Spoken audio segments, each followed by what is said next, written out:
Plus new సిలబస్లోనిది non టేల్ అండి రామాయణం. రామాయణాన్ని అసలు ఎందుకు చదువుకోవాలి అంటే కనుక మనిషి యొక్క జీవితాన్ని సంస్కరించగల మహాకావ్యం ఏదైనా ఉంది అంటే అది రామాయణం ఒక్కటే. మానవ హృదయాల నుంచి ఎప్పటికీ చెరగని కథ. అమ్మానాన్నల అనురాగం, పుత్రుడు అభిమానం, అన్నదమ్ముల అనుబంధం, భార్యాభర్తల సంబంధం, గురుభక్తి, శిష్యానురక్తి, స్నేహఫలం, స్నేహం గురించి, ధర్మబలం, ధర్మని ఎలా ఆచరించాలి, వినయంతో ఎలా ఉండాలి, వివేకంతో ఎలా ఎదగాలి, జీవకారుణ్య భావన అంటే నోరు లేని వాటి మీద, నోరు లేని ప్రాణుల మీద దయ కలిగి ఉండటం, ప్రకృతి లాలన, ఇలా జీవిత పార్శ్వాలన్నింటినో పట్టి చూపిస్తుంది. రామాయణాన్ని చదవడం అంటే జీవితాన్ని చదవడమే, మన జీవితాన్ని మనము చదువుకోవడమే. రామాయణం పారాయణ గ్రంథం మాత్రమే కాదు, పారాయణం అంటే చదువుకోవాల్సిన గ్రంథమే కాదు, ఆచరణ ప్రధాన గ్రంథం. మనం ఏదైతే చదువుతున్నామో దానిని మనము ఆచరణలో పెట్టే గ్రంథం అన్నమాట అది. ఉత్తమ ధర్మాలను ఆచరిస్తే మనిషిగా ఎలా ఎదగగలడో నేర్పుతుంది.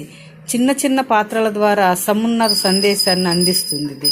రామో విగ్రహవాన్ ధర్మ సత్యధర్మ పరాక్రమ అన్న మహితోక్తిని మారీచుని నోటి నుండి మహర్షి పలికించాడు. రాముని వంటి ఆదర్శమూర్తి, రామాయణం వంటి ఆదర్శ కావ్యం నా భూతో నా భవిష్యతి అంటే ముందు జరగలేదు, ఇంకా జరుగుతుందన్నది కూడా లేదు. మనిషి ఉన్నంతకాలం రామాయణం ఉంటుంది.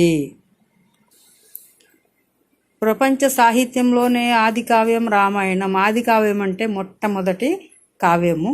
వాల్మీకి మహర్షి దీన్ని రచించి ఆది కవిగా కీర్తి పొందాడు. అంటే ఫస్ట్ రామాయణాన్ని రచించిన కవి వాల్మీకి, అందుకే ఆయన్ని ఆది కవి అంటారు. ఆది అంటే మొట్టమొదటి అని అర్థం. రామాయణం పౌలస్య వధ, సీతాయ చరితం మహత్ అనే 3 పేర్లు దీనికి ఉన్నాయి. రామాయణము అంటారు, పౌలస్య వధ అంటారు, సీతాయ చరిత్ర మహత్ అంటారు. 6 కాండలు విభాగంతో 24,000 శ్లోకాలతో సంస్కృత భాషలో సాగిన రచన ఇది. దీనిలోనే 6 కాండలు ఉంటాయండి. తరువాత కాలంలో ఎన్నో రామాయణాలు వచ్చాయి. మన దేశంలోనే కాదు, ప్రపంచంలోని పలు దేశాల్లో ఈ రామాయణ కథ మనకు కనిపిస్తుంది. వారి ప్రతిభను అనుసరించి వాల్మీకి కథకు జోడింపులు చేసిన కవులు ఉన్నారు. అవే నిజమన్నంతగా ప్రచారం పొందాయి. కానీ కొన్ని సంఘటనలు వాల్మీకి రామాయణ కథను సంక్షిప్తంగా అందించే ప్రయత్నమే ఇది. సమున్నత సమాజాన్ని నిర్మించడమే లక్ష్యంగా ముందు తరాల వారికి స్ఫూర్తి కోసం చేసిన రచన ఇది. ఆ కాండల గురించి, 6 కాండల గురించి రేపటి క్లాసులో తెలుసుకుందామండి.